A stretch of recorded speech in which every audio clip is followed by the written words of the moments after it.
മനുഷ്യ വികാരങ്ങളിൽ ഏറ്റവും തീക്ഷ്ണമായ വികാരം തന്നെയാണ് സെക്ഷുവാലിറ്റി, ലൈംഗികത എന്ന് പറയുന്നത്. അത് കൗമാരം തുടങ്ങുമ്പോൾ പുരുഷനിൽ ടെസ്റ്റോസ്റ്റിറോൺ എന്ന് പറയുന്ന ഹോർമോണും സ്ത്രീയിൽ ഈസ്ട്രജൻ എന്ന് പറയുന്ന പ്രൊജസ്ട്രോൺ തുടങ്ങിയ സെക്ഷൽ ഹോർമോൺസുകളൊക്കെ ഉണ്ടാവാൻ തുടങ്ങും. അതിൻ്റെ ഭാഗമായിട്ട് ഓപ്പോസിറ്റ് സെക്സിനെ കാണുമ്പോൾ ആൺകുട്ടികൾക്ക് പെൺകുട്ടികളെയും പെൺകുട്ടികൾക്ക് ആൺകുട്ടികളെയും കാണുമ്പോൾ അട്രാക്ഷൻ തോന്നിയേക്കാം. ഇറ്റ്സ് ക്വൈറ്റ് നാച്ചുറൽ, അത് പ്രകൃതിയാണ്. പക്ഷേ പ്രിയപ്പെട്ടവരെ, ആ പ്രകൃതിക്ക് അനുസൃതമായി അത് പ്രകൃതിയല്ലേ എന്ന് തോന്നി അതിൻ്റെ പിറകെ ആ സെക്സിന് വേണ്ടിയിട്ട് പോയി കഴിയുമ്പോൾ അവിടെ നഷ്ടപ്പെടുന്ന പലതുമുണ്ട്. ഭൗതികതയിലേക്ക് വരികയാണെങ്കിൽ STDs എന്ന് പറയുന്ന സെക്ഷുവലി ട്രാൻസ്മിറ്റിംഗ് ഡിസോർഡേഴ്സ് എന്ന് പറയുന്ന കുറച്ച് അസുഖങ്ങളുണ്ട്. ഈ അസുഖങ്ങൾ കാണാൻ പോലും, ആ ഭാഗത്ത് നിൽക്കാൻ പോലും അറപ്പ് തോന്നിക്കുന്ന തരത്തിൽ, ഡോക്ടർ മെഡിസിന് പഠിക്കുന്ന സമയത്തൊക്കെ ഏറ്റവും കൂടുതൽ ക്ലിനിക്സിൽ പോവാൻ വെറുപ്പും അറപ്പും തോന്നുക OBG ആണ്, ഒബ്സ്റ്ററ്റിക്സ് ആൻഡ് ഗൈനക്കോളജി. കാരണം അവിടെ പോയി കഴിഞ്ഞാൽ ഇത്തരം അസുഖങ്ങളുമായിട്ട് ആളുകൾ വരും, പെണ്ണുങ്ങളും ആണുങ്ങളും സെക്ഷലി ട്രാൻസ്മിറ്റിംഗ് ഡിസോർഡേഴ്സുമായിട്ട്. ഇതെങ്ങനെയാണ് അൺഹെൽത്തി സെക്ഷുവാലിറ്റിയിൽ നിന്ന് ഉണ്ടാവുന്നതാ? എപ്പോഴാണ് അതിലേക്കൊക്കെ എത്തുക? നേരത്തെ പറഞ്ഞ ഈ മവദ്ദയുടെ സിനോണിമായി നമ്മൾ പറഞ്ഞൊരു കാര്യം ഉണ്ടായിരുന്നു. അതെന്തായിരുന്നു? ക്രഷ് അല്ലേ? സ്നേഹത്തിൻ്റെയൊക്കെ മുമ്പ് വരുന്നതാണല്ലോ ക്രഷ് അല്ലേ? ഞാൻ മനസ്സിലാക്കിയ തെറ്റൊന്നുമില്ലല്ലോ. അങ്ങനെ തന്നെ ഈ ക്രഷ് തോന്നുമല്ലോ. ആദ്യം ഒരാളോട് ക്രഷ് തോന്നുക, ഇഷ്ടം തോന്നുക, ഇഷ്ടം പറയുന്നതിൻ്റെ മുമ്പുള്ള പ്രോസസ്സാണ്. ഈ ഇഷ്ടം പറഞ്ഞു കഴിഞ്ഞാൽ പിന്നെ രണ്ടുപേരും സമ്മതം പറഞ്ഞു കഴിഞ്ഞാൽ പിന്നെ എന്താ? ഡേറ്റിംഗ് ആണ്. അടുത്ത ദിവസത്തിലേക്ക് പോവുക, ഒരു ഡേറ്റിംഗ് സ്റ്റാർട്ട് ചെയ്യാണ്, രണ്ടുപേരും കറങ്ങാൻ പോവുക. ഡേറ്റിംഗ് ആപ്പുകളൊക്കെ ഉണ്ടല്ലേ ഇപ്പോൾ? എന്താ മലയാളത്തിലുള്ള ആപ്പിൻ്റെ പേരെന്താ? അരികെ ഇല്ലേ? നമുക്കൊക്കെ അത് അറിയുണ്ടാവും. പക്ഷെ വീട്ടിൽ പോയി ഉമ്മാനോട് ചോദിച്ചു നോക്കാണ്, ഇമ്മ എന്താ അരികെന്ന്. പാവല്ലേ, അതിനൊന്നും അറിയില്ല.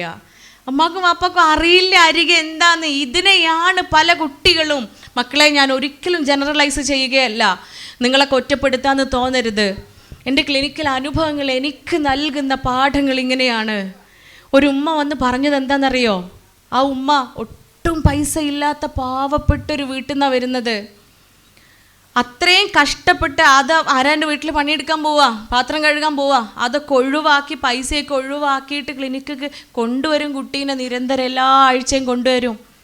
കൗൺസിലിംഗ് ഒക്കെ കൊടുത്ത് കുട്ടി മാറിയെന്നാണ് ഉമ്മയുടെ പക്ഷം. എൻ്റെ കുട്ടി ഇപ്പം മാറി, ഓളിപ്പോൾ ഇൻസ്റ്റഗ്രാമൊക്കെ അൺഇൻസ്റ്റാൾ ചെയ്തു, ഇപ്പോൾ ഒന്നുമില്ല, ഇപ്പോൾ ഫോണിലൊന്നുമില്ല ഡോക്ടറെ എന്ന് പറഞ്ഞിട്ട് അവസാനം വന്ന ദിവസേ ഫോണ് കാണിച്ചെന്ന് എനിക്ക്. എന്നിട്ട് എൻ്റെ അടുത്ത് പറയാം, ഇങ്ങോട്ട് നോക്കി ഡോക്ടറിൻ്റെ ഫോണിൽ ഇപ്പോൾ ഒന്നുമില്ല, പണിക്കോയാൽ ഞാൻ പോളടുത്ത് തന്നെയാണ് ഫോൺ കൊടുക്കണത്. ഇതിൽ കണ്ടോ അരികെ എന്ന് പറഞ്ഞൊരു ആപ്ലിക്കേഷൻ മാത്രമേ ഉള്ളൂ എന്ന്. ഞാൻ ചോദിച്ചു, എന്താ അമ്മ ഈ അരികെ, ഇതെന്താ ഈ ആപ്ലിക്കേഷൻ? എനിക്കറിയായിരുന്നു, അവർക്ക് അറിയുമോയെന്ന് അറിയണമല്ലോ, അറിയാത്തത് കൊണ്ടാണല്ലോ ഇത്ര മനോഹരമായി അതെൻ്റെ അടുത്ത് പറഞ്ഞത്. എന്താണെന്ന് ചോദിച്ചപ്പോൾ മോള് പറഞ്ഞു കൊടുത്തത് അതേപോലെ ഉമ്മ എനിക്ക് പറഞ്ഞു തന്നു. മോള് പറഞ്ഞു കൊടുത്ത, ഉമ്മ ഇത് അരികെ എന്ന് പറഞ്ഞൊരു ആപ്ലിക്കേഷനാണ്, ഇതിൻ്റെ ഉള്ളിൽ കൂടെ ആരും ഇല്ലാത്ത ആളുകൾ, കുടുംബക്കാരൊക്കെ ചിലപ്പോൾ മരിച്ചുപോയി ഒറ്റപ്പെട്ട അനാഥകളൊക്കെ ആയ ആളുകൾ, അല്ലെങ്കിൽ പൈസ ഒന്നും ഇല്ലാത്ത ആളുകൾ, പാവപ്പെട്ട ആളുകളൊക്കെ ഓരെന്ത് ചെയ്യും, ഇതിൽ അക്കൗണ്ട് എടുക്കും. അപ്പം നമ്മൾ എന്ത് ചെയ്യും, നമ്മളും അതിൽ കയറിക്കഴിഞ്ഞാൽ അരികെ ഇരിക്കുന്നത് പോലെ ഓലെ അടുത്ത് ചെന്ന് ഓലെ സാന്ത്വനിപ്പിക്കാനും ഓലെ സമാധാനിപ്പിക്കാനും, പിന്നെ നമ്മുടെ അടുത്ത് പൈസയൊക്കെ ഉണ്ടെങ്കിൽ 1 രൂപയോ 2 രൂപയോ 10 രൂപയൊക്കെ അവർക്ക് ഗൂഗിൾ പേ ചെയ്ത് കൊടുക്കാനൊക്കെ ഉള്ള ഓപ്ഷൻ അവിടെ ഉണ്ട്. അപ്പോൾ ഒരു സാന്ത്വന പ്രവർത്തനമാണല്ലോ, ഒരാളെ സമാധാനിപ്പിക്കുന്നൊരു പ്രോസസ്സാണല്ലോ. അതുകൊണ്ട് ആ ഒരു ആപ്ലിക്കേഷൻ മാത്രമേ എൻ്റെ ഫോണിലുള്ളൂ എന്ന് നമ്മുടെ ഉമ്മമാരുടെയും ഉപ്പമാരുടെയും പോലെ പാവം പിടിച്ച ഡിജിറ്റലി ഇല്ലിറ്ററേറ്റഡായ പൊട്ടക്കിണറിലെ തവളകളായി ജീവിക്കുന്ന ഓൾഡ് ജനറേഷനുള്ള ഉമ്മാനെയും ഉപ്പാനെയും പറ്റിക്കുമ്പോൾ ആലോചിക്കുക, നമ്മൾ ആരുടെ കാലിനടിയിലെ മണ്ണാണ് ഒഴുക്കിക്കളയുന്നത്? ഉമ്മാൻ്റെ വാപ്പാൻ്റെ ആണോ? അല്ല പ്രിയപ്പെട്ടവരെ, നമ്മുടെ തന്നെയാണ്, നമ്മെ തന്നെയാണ് നമ്മൾ ചതിക്കുഴിയിലേക്ക് വീഴ്ത്തുന്നത് എന്ന് ചിന്തിക്കുക. പാവം ഉമ്മാക്കറിയില്ല എന്താ അരികെന്ന്. ഡേറ്റിംഗ് ആപ്പിൽ രജിസ്റ്റർ ചെയ്ത് കഴിഞ്ഞാൽ അടുത്ത നിമിഷം ആരാണോ ഫ്രീ ആയിരിക്കണതെന്ന് അവിടെ നമുക്ക് കാണാൻ പറ്റും. ഡേറ്റ് ചെയ്യാൻ ആളെ കിട്ടാണ്, കറങ്ങാൻ പോവാണ് കൗമാരപ്രായത്തിലുള്ള കുട്ടികൾ. 6ാം ക്ലാസ്സും 7ാം ക്ലാസ്സും 8ാം ക്ലാസ്സും മുതലുള്ള കുട്ടികൾ കറങ്ങാൻ പോവുക. ബൈക്കുമ്മലും കയറി മാസ്ക് ഇട്ടിട്ടുണ്ടാവും. മാസ്ക് ഇടുന്നത് എന്തിനാ? കൊറോണ വരാണ്ടിരിക്കാനല്ലേ? അല്ല, ഐഡൻറ്റിഫൈ ചെയ്യാണ്ടിരിക്കാനാ? ഞാൻ വിചാരിച്ചു കൊറോണ വരാണ്ടിരിക്കാനാണ്. എല്ലാവരും മാസ്ക് ഇടുമ്പോഴേ പകരാൻ പാടില്ലല്ലോ. കൊറോണ വന്നാൽ കുറേ ദിവസം പോരയിൽ റെസ്റ്റ് എടുക്കേണ്ടി വരില്ല. അപ്പോൾ ഡേറ്റിങ് നടക്കില്ലല്ലോ. പ്രിയപ്പെട്ടവരെ, ഓർക്കുക, ഹറാമാണ്, തെറ്റാണ്. ഹായ് പറയുമ്പോൾ അവിടെ മുതൽ നമ്മൾ ചിന്തിക്കണം. ഇൻസ്റ്റഗ്രാം ഡൗൺലോഡ് ചെയ്ത് ഹായ് എന്ന് പറയുമല്ലോ, അല്ലേ? അല്ലെങ്കിൽ സ്നാപ്ചാറ്റ്, ഒരു കുട്ടീൻ്റെ അടുത്ത് പറഞ്ഞതാ, സ്നാപ്ചാറ്റ് ആണോ ഷെയർ ചാറ്റ് എനിക്ക് ഓർമ്മയില്ല കേട്ടോ, പേര് ഞാൻ മറന്നുപോയി ശരിക്ക്.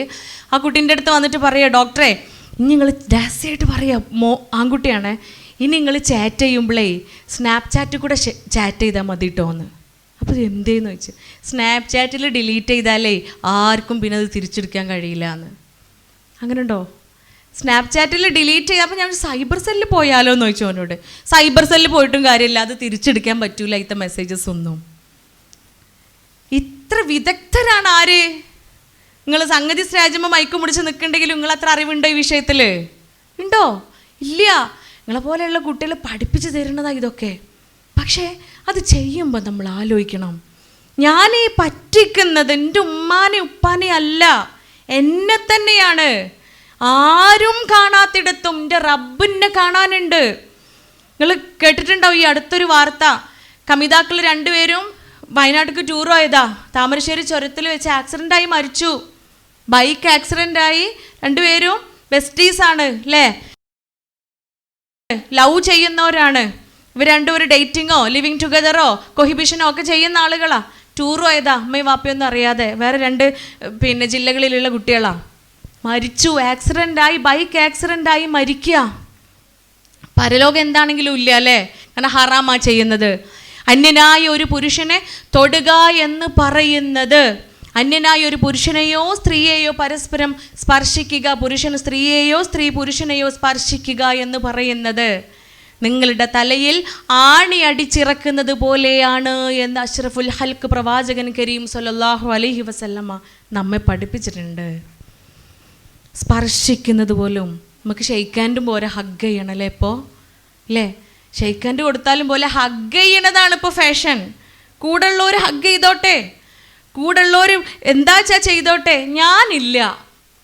കാരണം എൻ്റെ ധാർമ്മികത, എൻ്റെ ആദർശം എന്നെ അത് പഠിപ്പിച്ചിട്ടില്ല. എൻ്റെ ഈ വസ്ത്രം പവിത്രമാണ് എങ്കിൽ ഞാൻ എന്തിനാ ഇതൊക്കെ മറച്ച് നടക്കുന്നത്? ഞാൻ എൻ്റെ ഔറത്തൊക്കെ മറച്ച് നടക്കുന്നത് എന്തിനാ? ഇത് മറ്റൊരാൾക്ക് ആകർഷണം തോന്നാതിരിക്കാൻ വേണ്ടിയിട്ടാ, എന്നിൽ ആകൃഷ്ടനാവാതിരിക്കാൻ വേണ്ടിയിട്ടാണ് എങ്കിൽ എൻ്റെ ശരീരത്തിൽ തൊടാനും ഹലാലാക്കുന്നത് വരെ മറ്റൊരാൾക്ക് അവകാശമില്ല. അപ്പോൾ വൈബാക്കാൻ പറ്റൂലേ? ഡേറ്റിംഗ് ഇല്ലെങ്കിൽ വൈബാക്കാൻ പറ്റൂലേ? സെറ്റായിട്ടില്ലെങ്കിൽ വൈബാക്കാൻ പറ്റൂലേ? ലൈഫ് എൻജോയ് ചെയ്യാൻ പറ്റൂലേ? കൂടെയുള്ള കുട്ടികൾ ചാറ്റ് ചെയ്തോട്ടെ, ഓല് വൈബാക്കിക്കോട്ടെ, ഓൾക്ക് ചിലപ്പോൾ ഓലെ സെറ്റുകളെ കുറിച്ച് മാത്രമേ സംസാരിക്കാനുണ്ടാവുള്ളൂ. ലക്ഷിത്തം ഓരോ നമ്മൾ വിട്ടുകൊടുക്കണം, ഓല അങ്ങനെ ആയിക്കോട്ടെ. പക്ഷെ ഞാനതിലില്ല. കാരണം എൻ്റെ ദീൻ എന്നെ പഠിപ്പിക്കുന്നത് അതല്ല. വ്യക്തമായ ധാർമ്മികത എന്നെ പഠിപ്പിക്കുന്നുണ്ട് പ്രവാചകൻ കരീം സല്ലല്ലാഹു അലൈഹി വസല്ലമ. ഇതല്ല പ്രണയം, യഥാർത്ഥ പ്രണയം ഇതല്ല. ഹലാലായ മാർഗത്തിലൂടെ നിക്കാഹ് എന്ന കർമ്മത്തിലൂടെ തനാകഹത്തുൽ അസ്ജാർ എന്നാണ് നിക്കാഹിന് പറയുക. നിക്കാഹ് എന്നുള്ള വാക്കുണ്ടായിട്ടുള്ളത് കെട്ടിപ്പിണഞ്ഞു കിടക്കുന്ന മരച്ചില്ലകൾ എന്നാണ് അർത്ഥം. വേർപിരിക്കാൻ പറ്റാത്ത രൂപത്തിൽ കെട്ടിപ്പിണഞ്ഞു കിടക്കുന്ന മരച്ചില്ലകൾ, അതാണ് അതിൻ്റെ അർത്ഥം. വേർപിരിക്കാൻ പറ്റൂല ഇണകളെ പരസ്പരം, ഭാര്യ ഭർത്താക്കന്മാരെ പരസ്പരം. അത്രയേറെ മനോഹരമായ സ്നേഹം, പ്രേമം, ക്രഷ്, ലസ്റ്റ് ഇതൊക്കെ നമുക്ക് വേണ്ടി കാത്തിരിക്കുന്നുണ്ട്.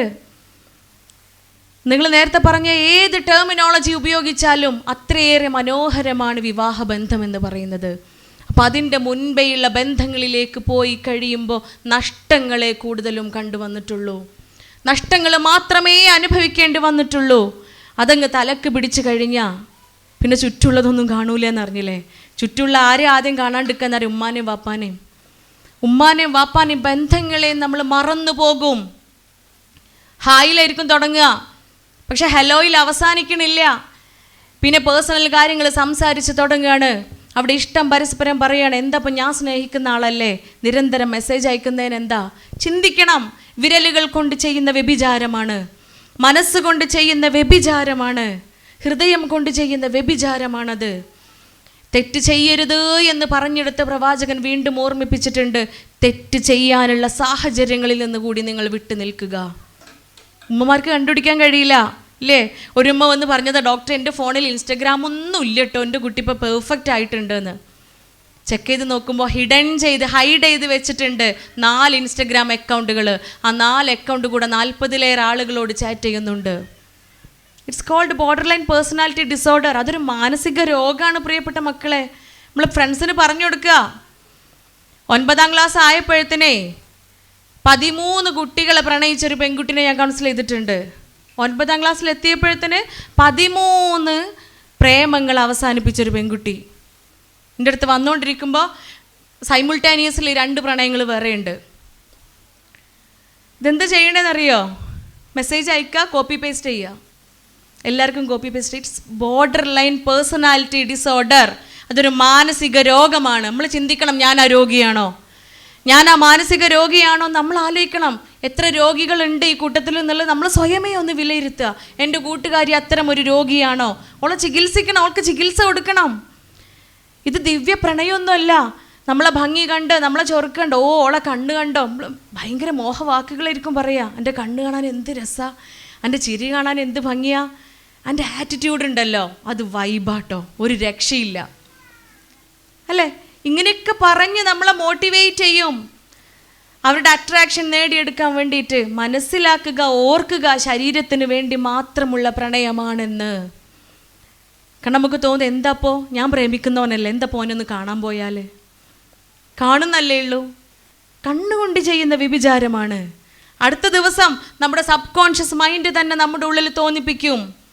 നെഗറ്റീവ് എനർജി നമ്മുടെ ഉള്ളിൽ വരാൻ തുടങ്ങും. കാരണം പിശാചിന് ഇതല്ലാതൊരു പണിയില്ല.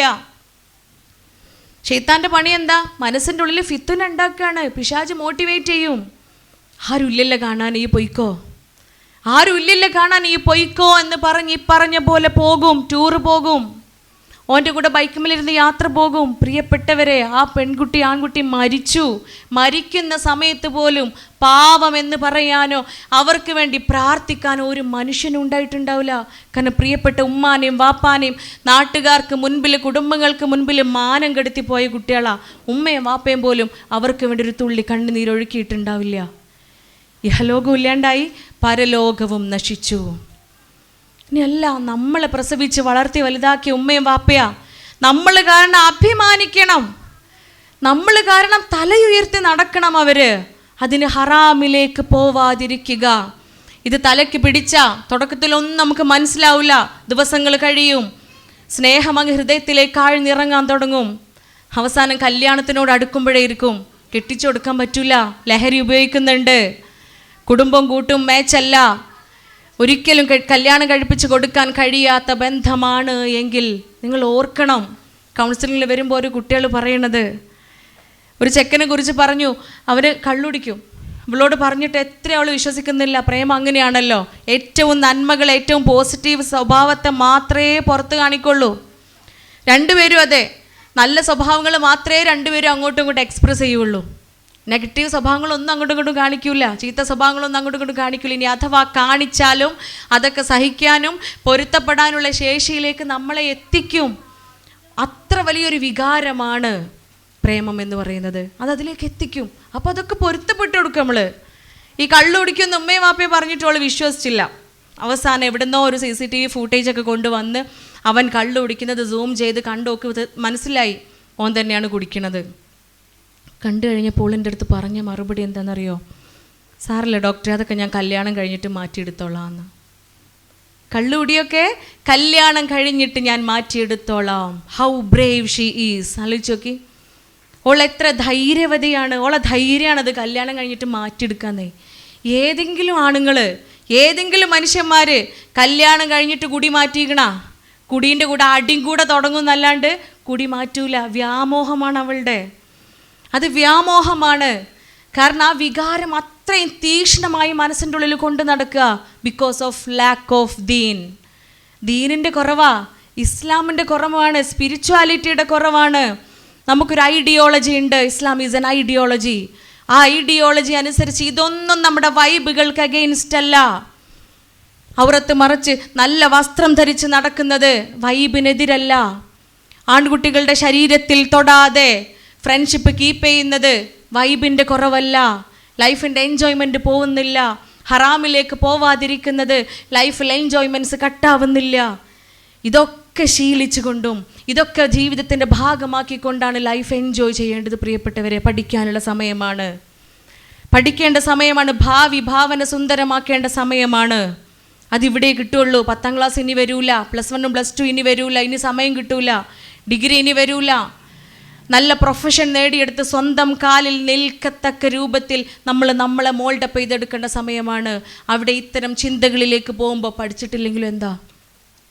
MBBS 3rd ഇയർ പഠിക്കുന്ന ഒരു മോളെ കൗൺസിലിങ്ങിന് കൊണ്ടുവന്നിട്ടുണ്ട്. MBBS നീറ്റ് എക്സാം എഴുതി ഗവൺമെൻറ് മെഡിക്കൽ കോളേജിൽ MBBSന് അഡ്മിഷൻ കിട്ടിയ പെൺകുട്ടി. പ്രേമിച്ചു. അവൾ ബസ്സിൽ നീറ്റ് കോച്ചിങ്ങിന് വേണ്ടി പോയിരുന്ന ബസ്സിൽ ക്ലീനറായിരുന്നു. കല്യാണം കഴിക്കാൻ പറ്റൂല എന്ന് പറഞ്ഞു വീട്ടുകാർ. അതിൻ്റെ പേരിൽ അത്രയേറെ ഹാർഡ് വർക്ക് ചെയ്ത് അഭിമാനപൂർവ്വം അവൾ നേടിയെടുത്ത സീറ്റ്, ആ കോഴ്സ് അവൾ നിർത്തി. ഞാൻ ചോദിച്ചു അവളെടുത്ത്, നിനക്ക് സങ്കടമില്ലേ ഈ ഒരു ബന്ധം കാരണം? നിൻ്റെ കോഴ്സ് നിന്നു, ഇത്രയേറെ മനോഹരമായൊരു പ്രൊഫഷൻ നിനക്ക് ലഭിക്കുമായിരുന്നത്, അത് തടയപ്പെട്ടു, നിനക്ക് സങ്കടമല്ലേ? എനിക്കൊരു സങ്കടമില്ല, എനിക്കൊരു സങ്കടവുമില്ല എന്ന് പറയത്തക്ക രൂപത്തിൽ അവളെ ബ്രേവാക്കി മാറ്റുന്നത് ഈ വികാര. അപ്പുറത്ത് ഉപ്പാനോട് സ്നേഹമില്ലാഞ്ഞിട്ടല്ല, ഉള്ളിൻ്റെ ഉള്ളിലുണ്ടാവും, അതിൻ്റെ മുകളിൽ വരും ഈ ചിന്ത, ഈ ഇസം. അതുകൊണ്ട് മനസ്സിലാക്കുക പ്രിയപ്പെട്ടവരെ, അത് റെയിൻബോ തിയറി ആണെങ്കിലും ലെസ്ബിയനിസം ആണെങ്കിലും ഗേയിസം ആണെങ്കിലും എവ്രിതിങ്, ഇതൊക്കെ ഹറാമാണ്. ഒരു സമൂഹത്തെ മുഴുവൻ പടച്ചോൻ നശിപ്പിച്ചത് സ്വവർഗരതിയുടെ പേരിലാണ്. ഈ പറഞ്ഞ LGBTQൻ്റെ പേരിലാണ് ഒരു സമൂഹത്തെ മുഴുവൻ നശിപ്പിച്ചത്. അതുകൊണ്ട് അത്തരം തിയറികൾ, മനുഷ്യനാണോ പെണ്ണിന് ആണിനോടും ആണിന് പെണ്ണിനോടും മാത്രമേ അട്രാക്ഷൻ തോന്നുകയുള്ളൂ, അവർക്ക് മാത്രമേ ഹലാലായ മാർഗത്തിൽ ജീവിക്കാൻ സാധിക്കുകയുള്ളൂ. മറ്റുള്ളതൊക്കെ സ്വാതന്ത്ര്യം മാത്രമാണ്, ദീനല്ല. അതുകൊണ്ട് ദൈവികമായ അള്ളാഹുവിനെ ഭയപ്പെട്ടുകൊണ്ട്, അള്ളാഹുവിനെ സ്നേഹിച്ചുകൊണ്ട്, ആ ഖുർആനിനെയും ആ സ്വർഗത്തെയും മനസ്സിലാക്കിക്കൊണ്ട് ജീവിക്കുന്നവരാണോ അത്തരം ഇസങ്ങളിലേക്ക് പോവാതിരിക്കുക. പോകുന്ന കൂട്ടുകാരുണ്ടെങ്കിൽ ചികിത്സ വേണ്ടിയിടത്ത് അവരെ ചികിത്സിപ്പിക്കുക, അവർക്ക് ട്രീറ്റ്മെൻറ്റ് കൊടുക്കുക, അവർക്ക് സഹായകമായി മാറുക നിങ്ങൾ ഓരോരുത്തരും. ഇവിടെയുള്ള ഒരു പെൺകുട്ടികളും ഇൻഷാ അല്ലാഹ് ഇത്തരം ചതിക്കുഴികളിൽ പെട്ടുപോവാതിരിക്കുക. മവദ്ദത്ത് എന്ന് പറയുന്നത് ഹറാമായ സ്നേഹമല്ല. വിവാഹശേഷം വിവാഹം എന്ന് പറയുന്ന പവിത്രമായ കർമ്മമാണ്. പരിശുദ്ധ ഖുർആൻ നമുക്ക് നൽകുന്ന വാഗ്ദാനം എന്താ? നിങ്ങൾ പരസ്പരം ആനന്ദിക്കുവാനും ആഹ്ലാദിക്കുവാനും സംതൃപ്തി അടയുവാനും വേണ്ടി നിങ്ങളെ ഞാൻ ഇണകളാക്കി സൃഷ്ടിച്ചിരിക്കുന്നു എന്നാണ് പറയുന്നത്. അവിടെ ആനന്ദമാണ്, ആഹ്ലാദമാണ്, സംതൃപ്തിയാണ് ഇണകൾക്കുള്ളിൽ ഉണ്ടാവേണ്ടത്. അത് ഖുർആനാ പറയുന്നത്. ഇസ്ലാം കാണിക്കുന്ന പരിശുദ്ധ ദീന് കാണിക്കുന്ന മാർഗവും അങ്ങനെ തന്നെയാണ്. ഹബീബ് മുഹമ്മദ് മുസ്തഫ സല്ലല്ലാഹു അലൈഹി വസല്ലമയുടെ മാതൃക അങ്ങനെയാണ്. അവരുടെ ഭാര്യമാരോടൊപ്പമുള്ള ജീവിതം എത്ര മനോഹരമാണെന്നറിയോ?